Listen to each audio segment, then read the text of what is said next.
Les pilotes se moquent de marcher, disait Neil Armstrong. Ce qui les motive, c'est de pouvoir voler. Et vous alors, vous n'avez jamais eu envie de voler de vos propres ailes ? Mais voler, ce n'est pas si facile. Et si un avion y arrive, lui, c'est qu'il bénéficie d'une force appelée la portance. Produite par l'écoulement de l'air de part et d'autre des ailes, elle porte l'avion vers le haut, contrecarrant l'effet du poids et de la résistance de l'air. Ainsi, pour décoller, le pilote n'a qu'à mettre en marche les moteurs, accélérer face au vent et braquer l'avion vers le ciel. Mais attention à ne pas trop en faire, car si l'inclinaison de l'avion est trop grande, ce n'est pas seulement lui qui décolle, mais aussi le vent.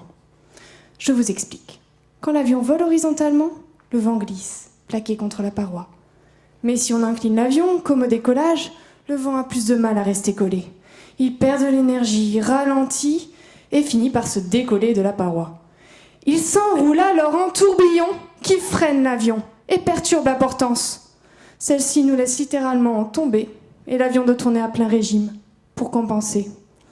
Eh bien, l'objectif de ma thèse est de contrôler l'écoulement de l'air sur l'aile de l'avion afin d'éviter son décollement et ainsi gagner en portance et économiser du carburant.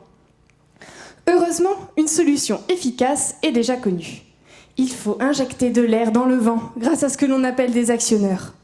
Ces actionneurs, placés au bord de l'aile de l'avion, vont souffler au niveau de la paroi et redonner ainsi au vent la vitesse qui lui manque pour rester collé. La difficulté, c'est que les actionneurs actuels sont assez volumineux. Je cherche donc à en réaliser de nouveau par des techniques de microfabrication, afin qu'ils soient petits, légers et qu'ils consomment peu d'énergie. Mais pour que mes actionneurs soient véritablement efficaces, il faut savoir où et quand souffler. Et pour cela, on doit mesurer très précisément les caractéristiques du vent. Il nous faut donc des capteurs, en plus des actionneurs, pour enregistrer à tout moment la vitesse, la pression et la direction du vent.